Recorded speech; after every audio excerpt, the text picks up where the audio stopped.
What's going on, everybody? It is TripleCrown24 back today with a new episode of the Sports Card Psychology Podcast, where we go inside the mind of the hobby. Thank you so much for joining me today. I'm kind of scared to go inside the mind of the hobby today because I'm not sure what the thought is that has gone into some of the wax decisions or wax purchasing decisions over the past year. Spend your money however you like. I'm not here to tell you how to engage in the hobby, but today we're going to be talking about the hype cycle. And hype is a concept that is no stranger to this show. I've discussed it in its own separate episode as it related to the WWE Prism release earlier this year, and it's kind of woven itself into various discussions with some of my guests at various points in time. But today's episode it is solely dedicated to the actual cycle itself and understanding this pattern of behavior that seems to replicate in the hobby, especially within the past couple of years as it relates to wax prices. And today I'm going to really take a deep look at this cycle and kind of break down the various stages of it. As we go along with this, what I'm using today is a model that's called the Gartner hype cycle, which is related to technology. And naturally, because there's two different industries being talked about here, it's not going to overlay 100% with the sports card hobby. There are going to be some concepts and comparisons that I make that you'll say, yep, that fits right in. Some you'll say, maybe that's a bit of a reach or I disagree. And that's fine. It's not meant to be a perfect comparison, but I think it does a good enough job of illustrating my point today, which is why I use it. So we're going to follow along this chart. And along with that, I'm going to show you kind of what the logic is that comes into why this flow kind of moves throughout time. So let me pull up the hype cycle here. This is an illustration. It's on Wikipedia. For some reason, this is the only visual representation that would load. So I know that's got like the checkered background and everything, but you'll have to bear with me here. And if you're listening audio only on this episode, I will do my best to narrate all the visuals that you'll see on screen, or I guess won't see on screen in today's episode. But here you see these 5 points. And again, this is related to technology. So our axes, visibility and time. So as time goes on, how does the product kind of evolve? And then as the product becomes more visible, how does it evolve? So here we are at the beginning of it. The technology trigger is the first part. And then it goes to this peak of inflated expectations, the trough of disillusionment, slope of enlightenment, and the plateau of productivity. A lot of very alliterative names there. We'll kind of rename them here as we go along. But technology trigger, what does this mean? Well, in the sphere of technology, it would mean a technological innovation or something that is groundbreaking.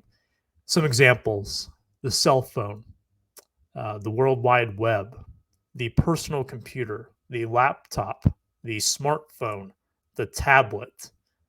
These concepts that are sometimes they're brand new, sometimes they kind of expand on another topic, but it is this breakthrough in technology that gives us something that we didn't necessarily have before. How I'm going to equate this to the sports card hobby, and among all the comparisons today, I would say this is probably the weakest, is when a new product, parallel brand, insert type of card, whatever the case may be, gets introduced into the hobby. In this case, it's going to be Select. And for the longest time, Select was really stuck right down here. To give you an idea, it came out not too long after Prism. I think it was a year after Prism was first released that we saw Select for any sport. And in its very humble beginnings, it was very much an afterthought product.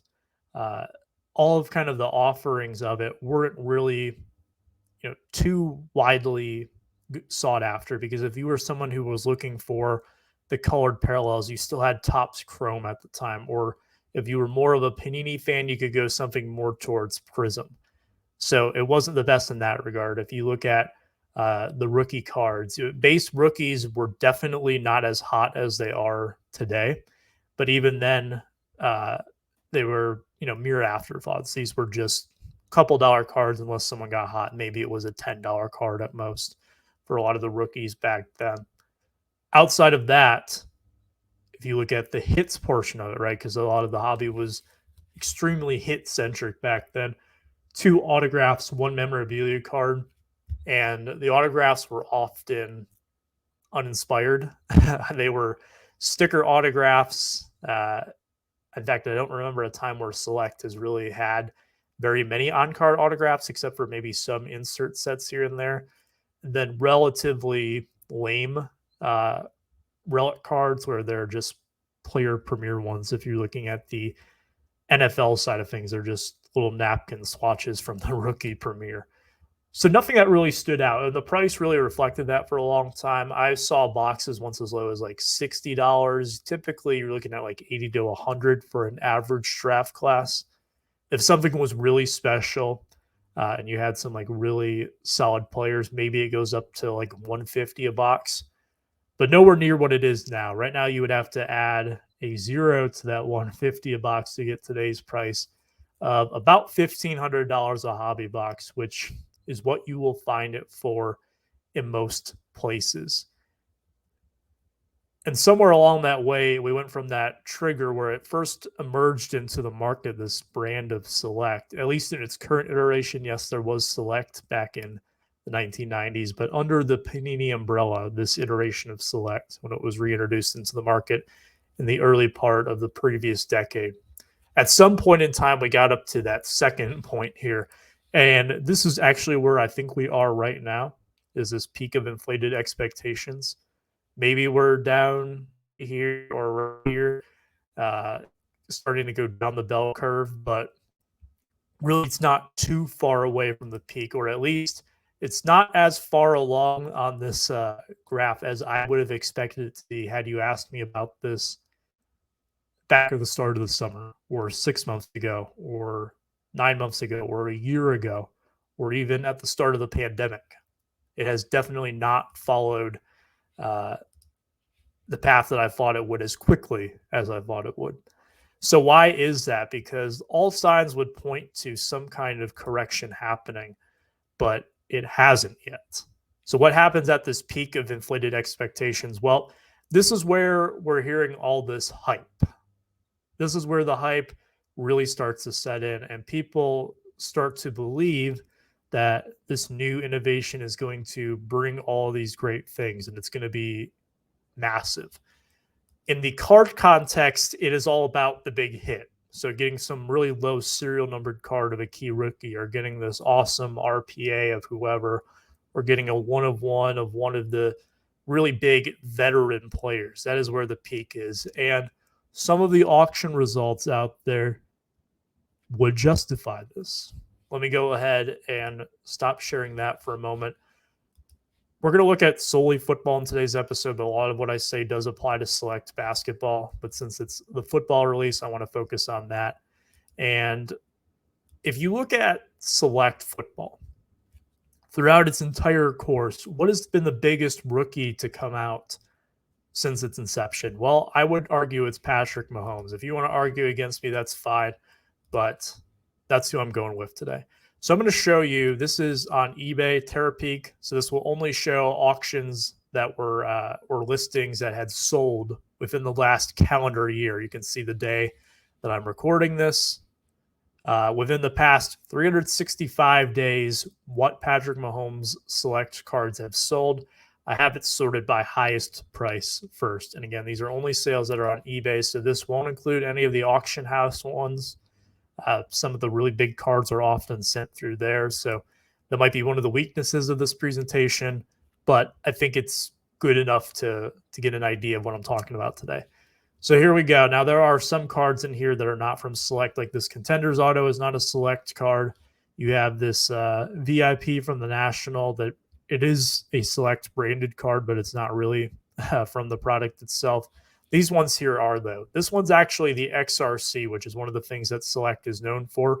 It is basically an extended rookie card, so it takes the players for the upcoming draft class and it produces a pro uniform card of them. Typically, when Select is released in the spring, it comes around the time of the NFL draft. So these cards are normally redemptions. Since it was released later this year, Panini actually was able to insert them live into the boxes. I've actually already seen a few pulled, but typically they are redemptions, and you'll get them back, once Panini knows who's going to be on what team.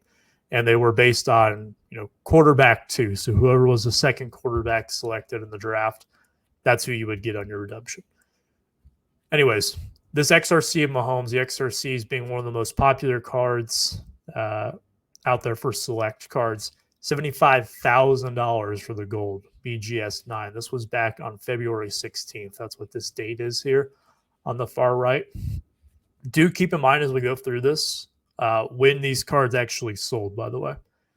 So here we have the 2017. So this is the one that is actually from Patrick Mahomes' rookie year in 2017. And you'll see this is the patch auto out of 5. The greens are out of 5 in this. And it is a PSA 10, which is definitely unusual for an RPA like this. $32,500 back on February 25th. That is a lot of money. So, yeah, that is a massive card that someone could have pulled out of Select back in the day for probably $150 a box. So, pretty crazy there. Here you have the tie-dye from 2017. The tie-dyes are insanely popular within Select. Probably a fan favorite parallel among all the products out there. BGS 95 True Gem, $22,000 last September. Here is the field level tricolor. We'll get more into the different levels here in a little bit, but the field level is considered the most sought after of all of them. So there are now 4 different levels within the Select brand, and most of the key rookies are going to be in all 4 of those. So $18,000 for this one, numbered to 99. This was again back in September, not too far away from this one. It was during football season. That is worth pointing out. Here is the one of the RPAs here, numbered to 99, which I believe is the base version. PSA 10, so again, an unusually high grade for a thicker stock card, $15,000. Here's one that is almost about to fall off of this, just under $15,000 for that tricolor. Keep in mind that all of these here are 10s, with the exception, this is a quad 9.5 here, but this one up here, BGS 9. So a lot of these cards graded out as 10s, and things definitely change when they're not like that. Let me try to go along here. Here's the first time we've seen an SGC 10, 13,400. So actually not that far off. But as I go down here, I've yet to see anything besides that Select gold at the top that is below a 9. That XRC gold, that I should say. I'm still going along. These are all PSA 10s in here. So many 10s that are listed here. In fact, I still have yet to see the best 9 or PSA 9. Now, there might be some of these BGS 9.5s that are not true gems.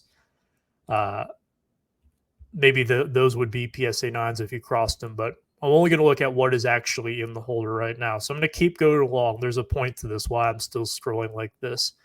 I've already gone past the first page of auctions. Here we go. Here's our first 9, or at least the first one that I noticed here. This is the Select field level Mahomes, again, numbered to 99, PSA 9, for $6,600 and a little bit of change there at the end.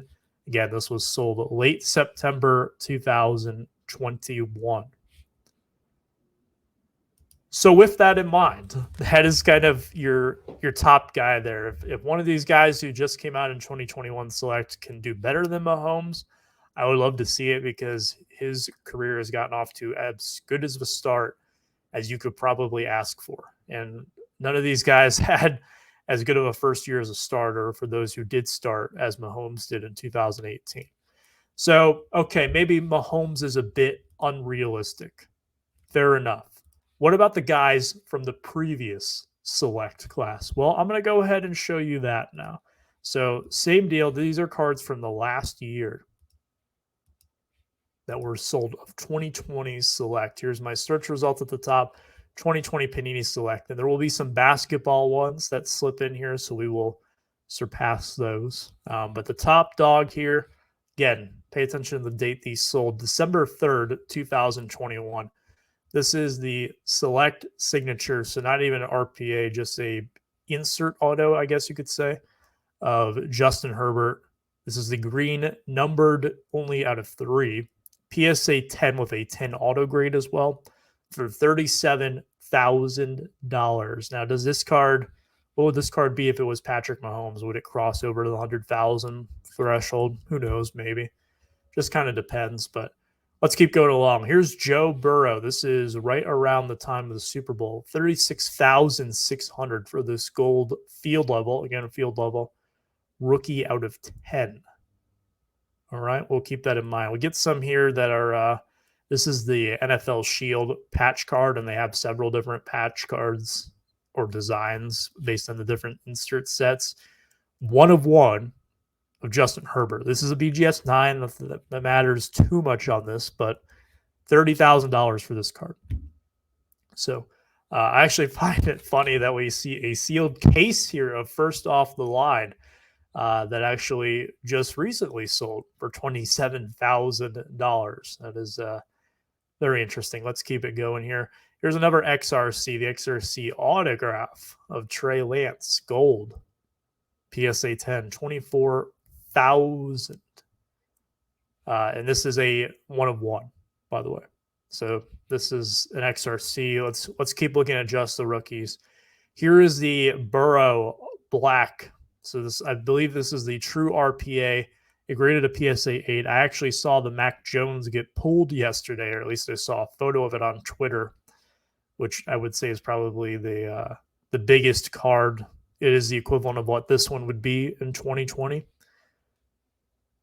$22,000, again, right around the time of the Super Bowl. You'll notice on a lot of these, with the exception of that sealed case, that none of these have sold past the first quarter of 2022. A lot of these were sold during football season late last year, or they were sold at the beginning of this year.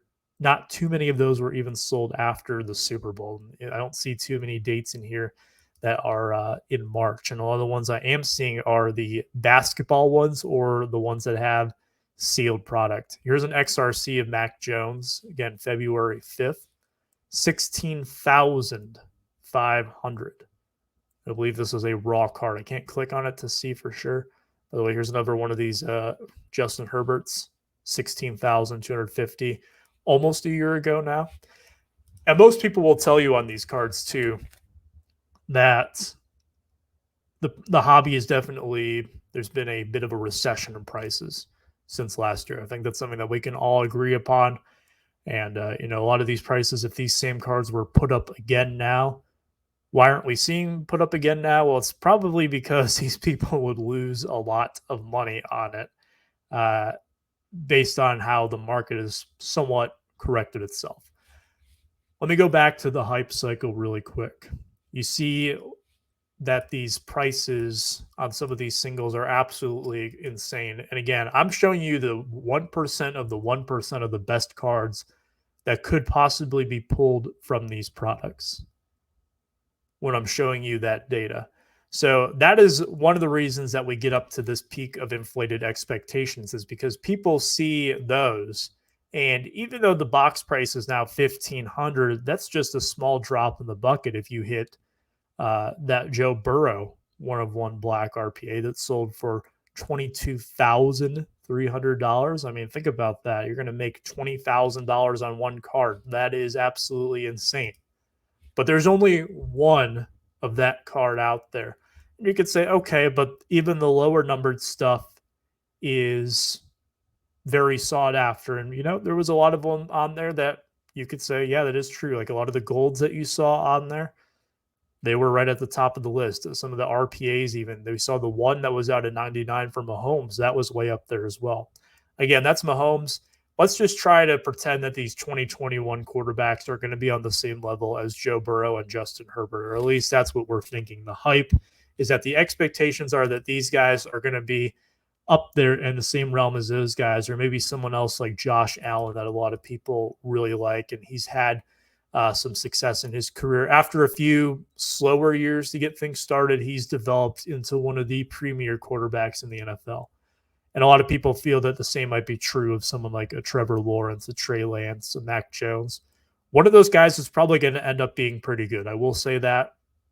It would be very unfortunate if none of the 5 guys selected in the first round of the 2021 draft who play quarterback were all bad. That would be very unfortunate, I think, for both football and the hobby. The problem with that, though, is that you have to kind of pick the right one. And if you're opening this product, it's one of those beggars and choosers type of situation. So let's there's 2 ways to engage in this product, right? You could open the boxes yourself, or you could jump into a group break. Let's open the boxes ourselves. So it's going to be 1,500 plus a box. Let's say that maybe we get lucky, we find one for 1,400 cash. We're out the door for that price. Okay, perfect. So let's see what we can get in some of them. Well, I go over to Select.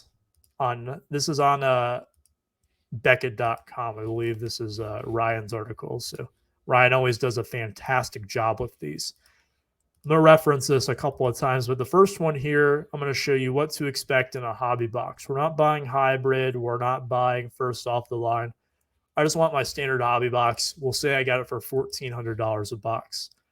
Well, I'm going to get 2 autographs. That means I get 2 chances at something like that Joe Burrow 1 of 1. Now, there's no Joe Burrow in this in terms of an RPA. I could get Mac Jones. Oh, wait, that one's already been pulled. I haven't seen the Trevor Lawrence pulled, so maybe I could get that, or I could get a gold of Mac Jones, maybe. So that had my shot there. Maybe I could pull one of the shields like we saw with the Justin Herbert as my memorabilia card. I'm going to get some inserts as well. So, maybe I hit some nice inserts of these guys that are lower number. They don't command as much as the base, but hey, it's worth a shot. I'm going to get 10 silvers. Now, if I hit the right silver field level, because the silver field levels are so rare, right? Then that's going to pay for things. Okay, sure. Additional prisms. So this would be your numbered stuff. Or your non-numbered stuff. So something like a zebra, that would be a case hit. These super short printed cards. We don't know the exact print runs on them, but it goes into the line of these tiger prisms, the zebra prisms. They had elephants in basketball. I don't know if they still do that now, but those are the ones that you can go after. Those non-numbered prisms are considered in that, or any of these that are numbered on here that are not the die cuts. The die cuts are retail exclusives. By the way, there will be a retail version of this product where you can pull all of those same silvers. Just want to point that out there.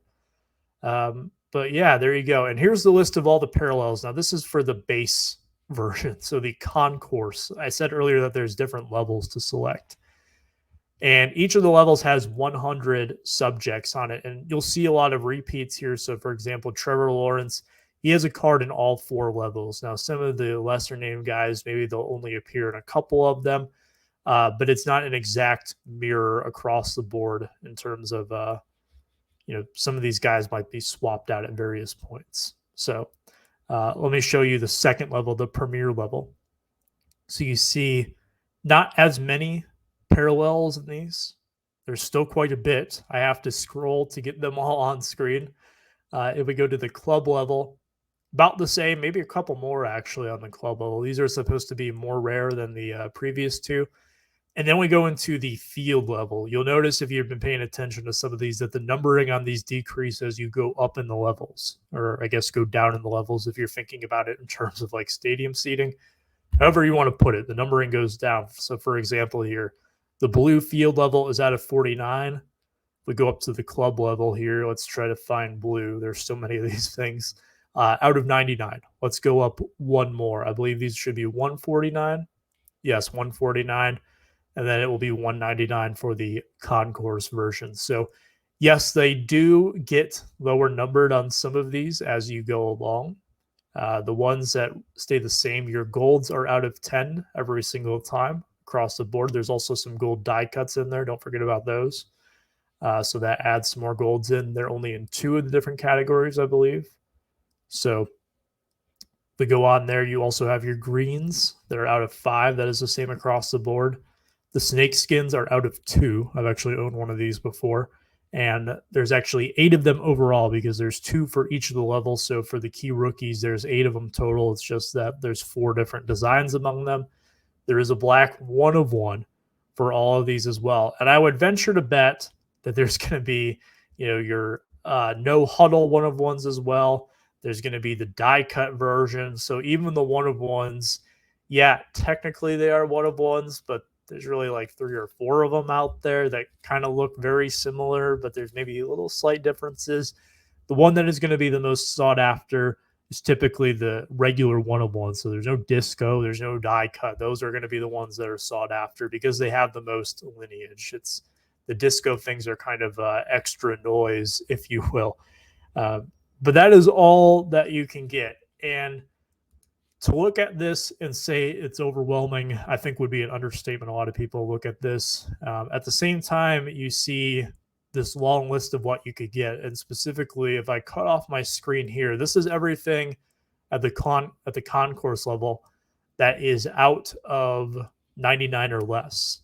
I'm going to take out the die cuts here. So this one is gone. So that's 1, 2, 3, 4, 5 of these parallels you couldn't get in the hobby box that were theoretically going to open at $1,400. Okay, that's fine. There's still plenty to choose from, right? And that doesn't even include the ones up here, like the zebra and the tiger, where we'd be really stoked if we got one of those of the key rookies. But you're only going to get 5 of these prisms. And no, that's not 5 per each of these categories. That's 5 overall. So you see here, there's all of these different players. We do know that all of them are numbered the same as terms of different players within the different levels. So there are just as many Justin Fields gold prisms, just regular golds, as there would be someone like Brandon Cooks. Your level of enthusiasm, no disrespect to Brandon Cooks, would probably be much different depending on which one you got. So even if you get lucky and you hit some of these, because I'll tell you right now that you don't get all of these in the same box. In fact, I've seen some boxes where you don't get anything that is lower numbered than 99. Maybe you'll get lucky and get a box that has a couple of these, but I saw a few that were opened the day before I recorded this where one of them was like a gold of Boogie Basham, who's a rookie defensive end for the Bills. Is it a cool card? Yes, to the right collector. Will they be going after it? Absolutely. Is it going to even cover the cost of one pack of the box, much less the entire box? No. And are you opening wax expecting to make back your full amount of money? No, that's not realistic. But you would hope that when you get a card that is numbered out of 10, it's like a gold prism that has all this prestige behind it, that maybe just maybe it would actually cover the cost of the pack. You don't have to get one of those big ones that I was showing you earlier on to cover the cost of things. But again, you could get one of those out of this list of names. There's 100 names on here. If I randomly pick one, let me do a random number generator here. Let's say, well, I'm TripleCrown24. So card number 124. Let's take a look. JC Jackson. That's my gold I got.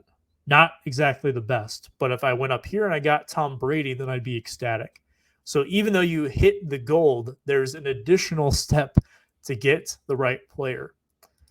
Now, not only this, but we're opening up our $1,400 box. So the odds are against us to pull these cards. We don't know what the pack odds are, but don't expect to pull something below, we'll say below 50 in your box, just to be safe. Certainly not below 49. If you get any of these here, you're probably a bit lucky. But with that being said, let's pretend that you do. And then you also get the guy that you want from it. Well, the auction results I showed you earlier on, or the buy it nows that people purchased, were largely PSA 10s. In fact, I had to go to the second page to find the non-PSA 10s or the BGS 95 True Gems. There was the one SGC 10 that snuck in there. And that was for a Mahomes listing, by the way. We didn't see any SGC for the listings there. So now not only am I going to have to get the right one, I'm going to have to get it in good enough condition where it will gem. And there are certain factors that are outside of my control. Now, I could come in with the surgical gloves on and very carefully peel back each card, just so ever lightly grabbing the edges and placing it into the penny sleeve immediately into the card saver, and it's ready to go for grading. And I could hand deliver it there, bring it in this uh, huge box where it's locked, several times over and put in between padding and all that to make sure it's in fine enough shape. And there could be something like a print line that gives me a 9, or there could be a very minor corner issue straight out of the pack where it's a 9, or one of those dreaded fingernail indents that you see on Panini cards where now it's much lower than a 9. Perhaps it's off centered and you have no control over the centering. And the quality control has definitely dipped over the years where the centering, that's not always the best, especially if you look at 2021 Prism. So now you need to have all of these things also go right in addition to getting that. And then you'll make your $20,000. It's just that simple, right? But because that could possibly happen, that has been the driving point behind that chart. Let's go back to the chart now, shall we? Is that this is the peak of inflated expectations, that we go ahead and get these guys and we get these cards and they're worth this much and they sell for that much. However, that is what they're selling for right now. And the auction results that I showed you, again, most of them took place before the first quarter of 2021. In fact, or 2022, excuse me. In fact, all the examples I showed you actually took place before that.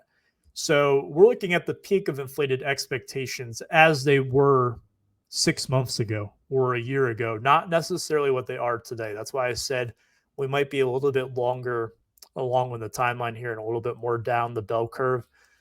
But that still has not changed anything.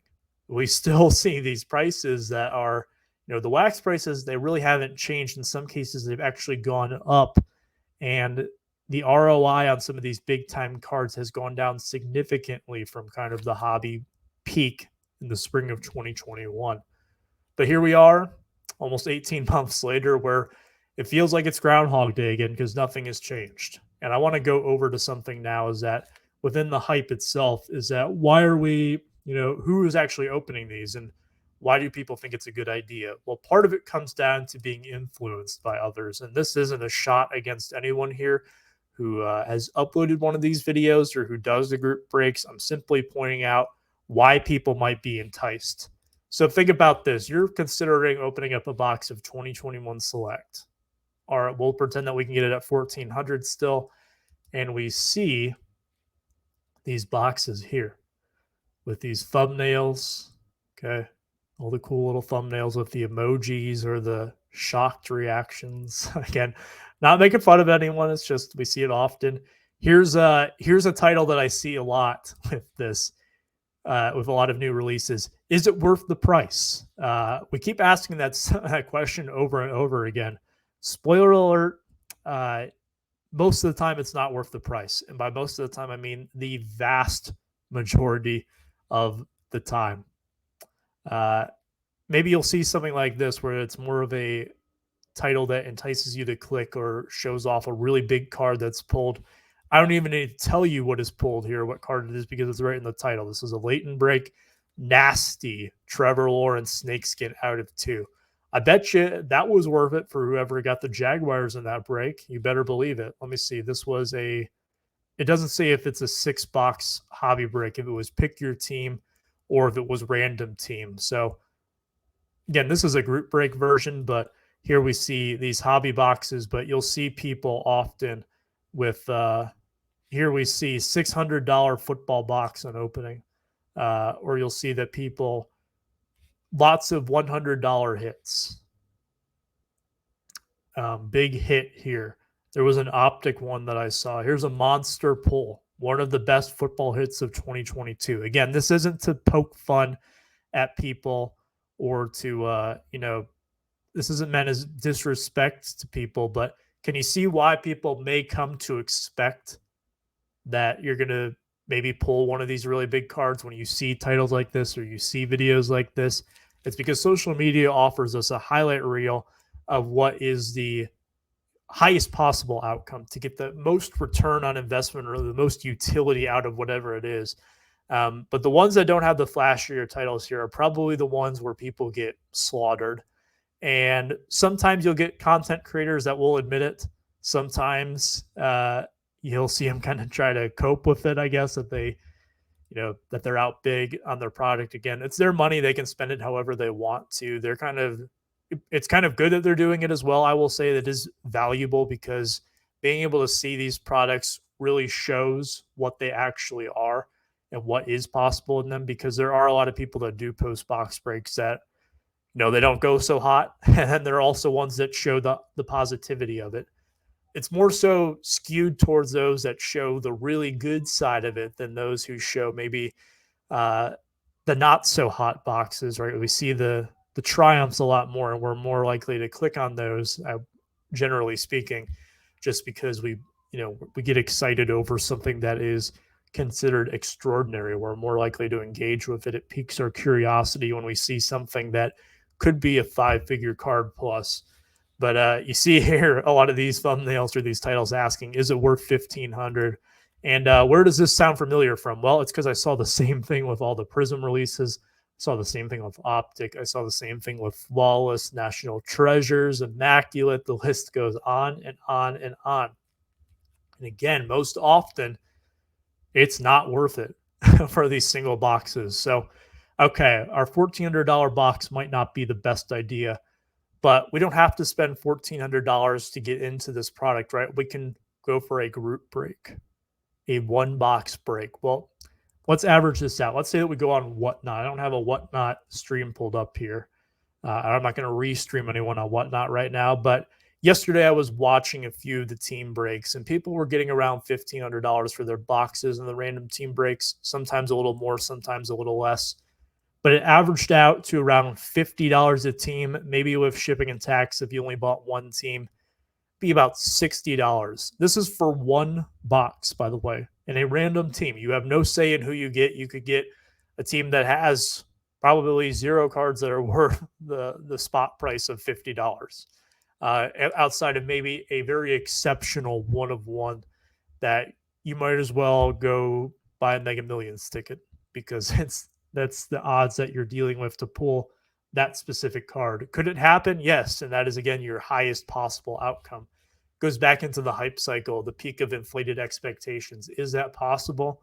Well, unless you've seen that card pulled or you know that it was pulled, then yes, technically it is still out there. We don't know if it's been pulled or not.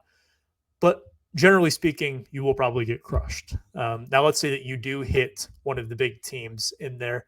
Now you're going to have to hit one of those colors. And again, there's only 5 numbered cards or 5 additional prisms where you could get the tiger or the zebra in these boxes. And it's a 400 card checklist. So we'll say that there's no duplicates, that none of the same card, different parallels of the same card get hit twice. So you're looking at a less than 1% chance. And you might say, well, 5 out of 400 is 1.25. Well, those additional prisms don't count the inserts as well. So the checklist is actually above 400. You have the rookie selections. I don't know if the XRCs are counted in there. It would make sense to me that they are, since they're not one of the hits. So if you get a parallel of one of the XRCs, then maybe that counts as well. Maybe you get the snapshots, the sensations, the any of the other ones, those inserts. So it is less than a 1% chance to hit any of the specific cards among the 5 additional prisms. Perhaps you luck out and get a field level silver, but your cost to grade it at that point, if let's say that you get the Mac Jones field level silver. In fact, while I speak about this here, I'm going to go ahead and pull up my TerraPeak, and I'm going to go look for what we'll go with a Joe Burrow field level silver is. A PSA 10, since that will bring us our highest ROI. And I'm going to go for the highest sold, since this would probably be around the time of release. So let me stop sharing this. Let's go over to TerraPeak. So this is my highest possible outcome. Maybe I get lucky. There's a lot of National Treasures in here. Here we go. back on February 2nd. So right around the time of the Super Bowl, $2,600. So this is our peak value here. There's 2,500. So yeah, it was definitely worth it for Burrow back then. Why don't we go to a more recent example though? We'll go to the more recent ones sold since these guys haven't made it to the Super Bowl. That is back in August of last year. Let's go to August of this year. 1,200. Okay, not too bad. We still came out ahead, right? We'll pay a couple $100 to have it graded. Again, we're assuming that we get a 10, so it has to be perfect to get a 10.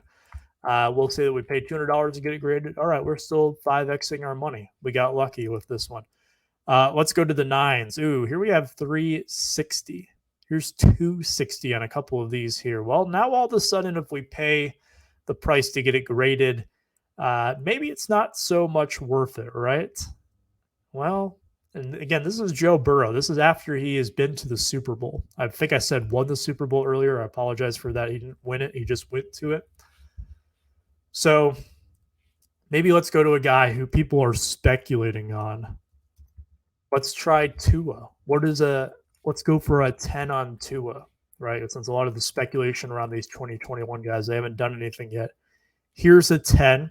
Okay, 350, 400, not too bad. But what if we don't get a 10? What if we get a 9? You know, a 9 is fine, except for it's $78.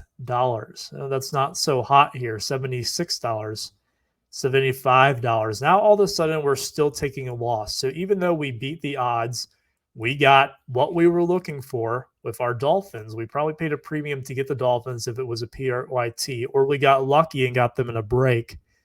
You know, we expect that maybe we get this low number 2. Well, we ended up still beating the odds. We got the silver of the most coveted tier, you know, because maybe we could have got a silver of the concourse, which is going to be worth even less. And it's still only $78 before we take out our selling fees. Oh boy, it doesn't look so good all of a sudden. So, you know, even when you do beat the odds and you do get these big cards that people talk about, it's not always enough. In fact, you're still taking this massive L on this. Okay, well, why don't we not do random team? Let's choose our own destiny. You don't even want to know if the random team prices are for a full case. I showed you the Leighton Trevor Lawrence earlier on. Okay, so we're going to go back over here. This is Leighton's website again. This isn't to pick on Leighton or anything, but this is just to show you their prices are usually around the same as what I see a lot of other breakers at. This is a 6-box half case. Hobby cases are usually 12 boxes, so we have a half case. Pick your team of the Jaguars, $1,500. And yes, again, if the guy who picked the Jaguars, assuming that was a pick your team break, went ahead and got them, then yeah, that probably worked out for him. That card is probably worth the $1,500 he paid. After he gets it graded, as long as it's a 10, if it's a 9, then, well, I don't know how much exactly he'll get on it. But if he got anything less than that, if he got a gold, maybe that would have been worth it. But if he got anything less than those golds out of 10, if it was something numbered out of 35, would that cover the cost if it wasn't a PSA 10, which is totally out of his control? What if the breaker, you know, this is, again, not to knock Leightons Breakers, but accidents happen. What if they accidentally dropped the card on the table? And maybe there's just a very small thing that happens to the corner where all of a sudden now it's a 9. And not even them, it could be any breaker out there. Or perhaps they put it in a top loader that is, you know, not the best top loader, and it slides out during shipping because it wasn't taped on top, or it wasn't put in a team bag. I'm not saying that any specific breaker does this, but these are things that could happen and it could end up getting damaged. Well, all of a sudden you're out your PSA 10 money. So, I mean, that's not so hot here. Why don't we go over to this one here? This is one that I really want to just zero in on because it really exemplifies this idea of the gambling aspect that we see with this. And this is probably the most egregious example of it here. I saw something on Blowout yesterday that I just saw that I'm like, no, this can't be right. So keep in mind right there, it's $200 for a half case with the Titans. Now, the Titans don't have any hobby good rookies. They have some decent defensive players that are in there. Vet wise, they don't really have anyone that is going to command a huge premium. Your best option is probably Derrick Henry. I would imagine some of the Derrick Henry cards probably do pretty well. Not nearly as well as a rookie year card would be, of course, but they probably do okay. Enough to get your money back? Well, maybe if you got like a gold or a black and it was a one of, or not a one of one, but a PSA 10, then yeah, maybe. But that is, again, assuming that you're going to get a PSA 10. Uh, and that's a very dangerous assumption to make. But this one right here, I read this yesterday and I thought there is no way this could be true. The PYT prices for some of the XRC guys are wild. Saw the Titans were $800 in one room. Now, I would guess that this was a full case break.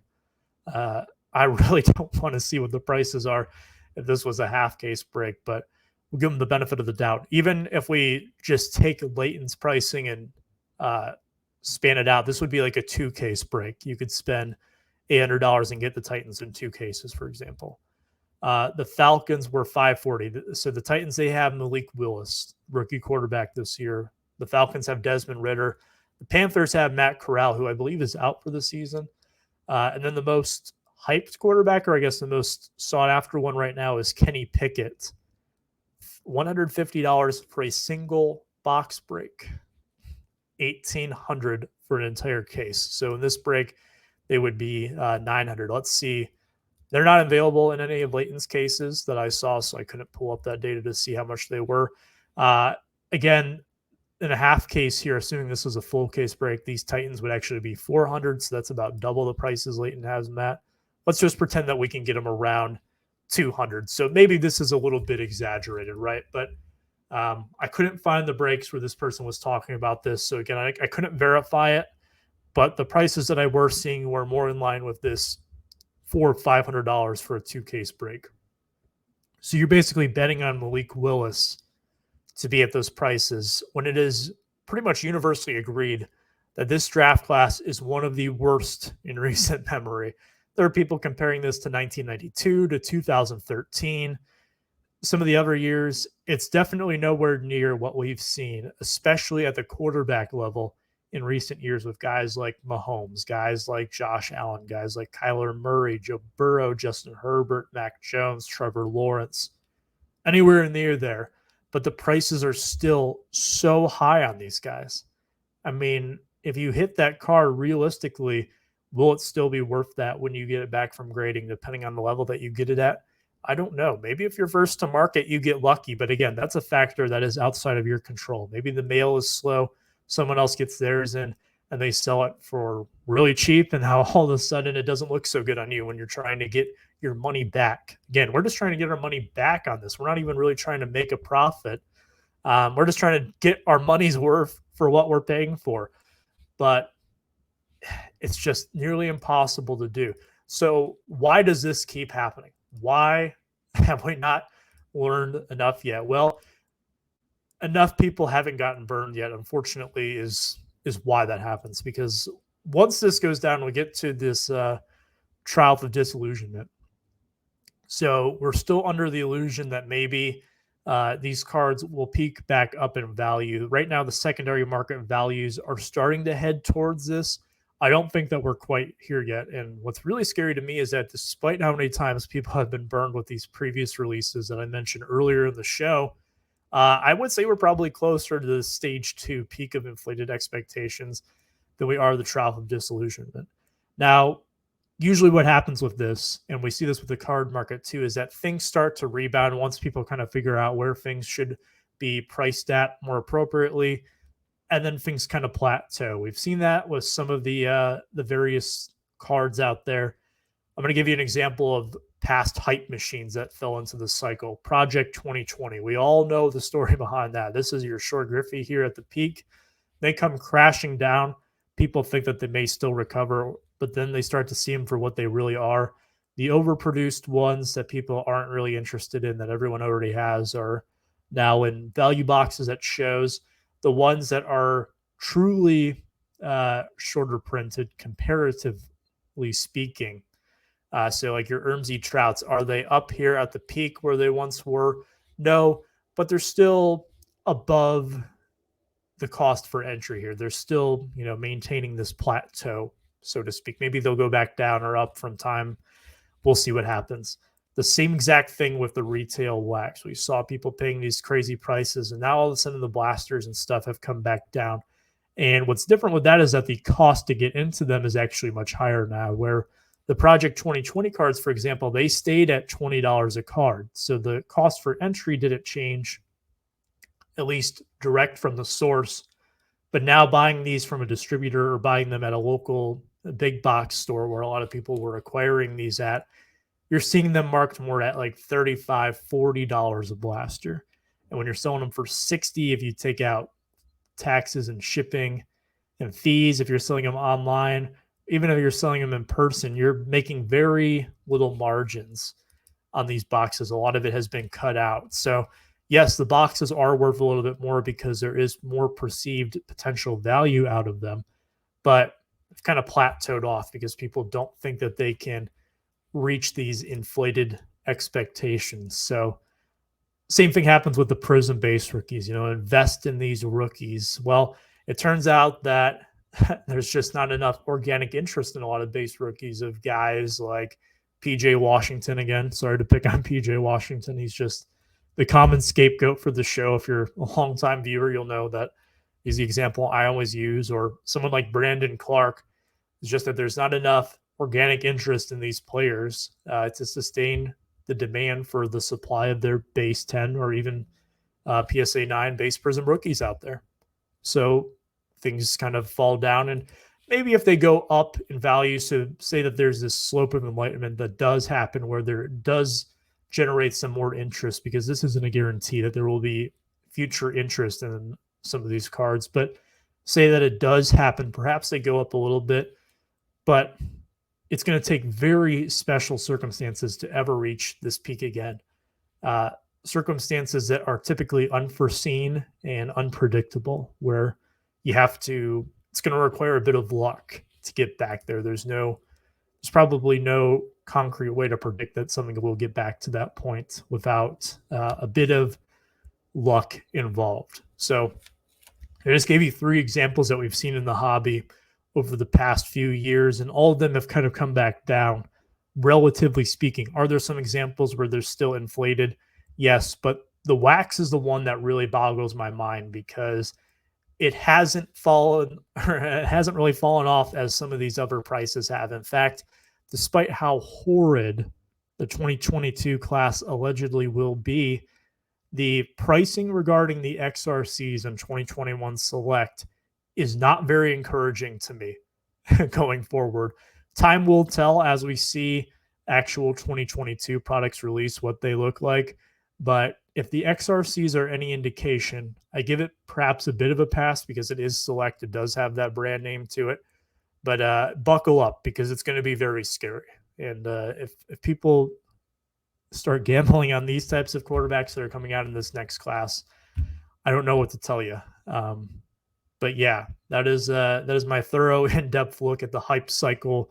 That it just really boggles my mind how it hasn't really matched up and how this wax phenomena has not caught up with what singles have done, what stuff like Project 2020 did, or what the retail wax scene has done. The hobby wax still has kind of stood strong at where it was during the peak.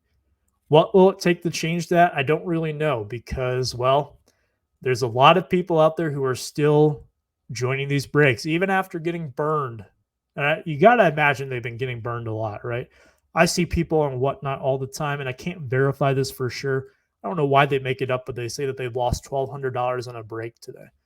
And they put like LOL at the end of it. And I don't know if that's just a cope or what it may be, but if I lost $1,200 on breaks, I would be pissed at myself. I would be incredibly distraught. I don't know if it's just that $1,200 is not a big deal to them. Maybe it is, but it's dangerous. It's a sign of compulsive gambling. It's a sign of unrealistic expectations. And fortunately, it just keeps, the cycle of behavior just continues over and over. I don't know what it will take to break it. I'm hoping this 2022 class will kind of reset expectations for people since it's the first really dud class that we've seen in a while, at least going into the season. Who knows what could happen later on down the line, but it is shaping up to be that way. They said the same thing about the 2020 NBA class. That didn't really work out that way. There's a lot of players in there that a lot of people are very excited about hobby wise. So time will tell, but I just wanted to make a video today to kind of show how this hype cycle has started and how it's very unusual that it has continued to this point. I would love to hear what you think it will take for it to correct down below. I have my own ideas, but I want to save them for a future episode, perhaps a part 2 to this. But if you stayed with me the entire time today, thank you as always for spending your time with me, listening to what I have to say. Would love any kind of engagement that you can provide, and continue the discussion with me down in the comments on YouTube or privately if you're listening on podcast. Thank you so much. I'll be sure to see you next week. Take care. Stay safe. Be kind.